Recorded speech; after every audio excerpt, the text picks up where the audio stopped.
While the nation's automakers were seeking more help from Congress today by way of big bailout loans, and their unions have agreed to renegotiate their top-heavy contracts to help keep the auto industry alive, there's word from Washington that October factory orders were down substantially more than expected, a drop of 5.1% following a 3.1% decline in September.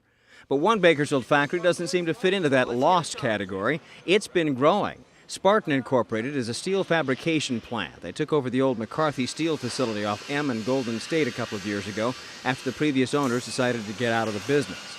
John Wood started Spartan a little over 6 years ago with just 4 people. Today there are 70 employees and they're shipping their products all over the world. Currently do a lot of structural steel work for Chevron locally, some well test frames.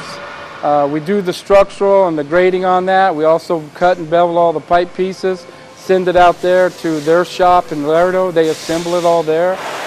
We're doing some work for a company called Gulftronics out of San Diego. We have a unit on the floor right now that's going to Japan. It's a slurry separator that goes in the FCC units in refineries. He says he's tried to keep on top of trends, noting that this year has been good with high oil prices until recently, which has meant more local oil field work. But he's also trying to stay diversified for the time when oil companies scale back as oil prices move lower.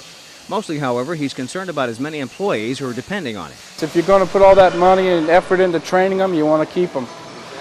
We've seen that. Our productivity level this year is up about 30%.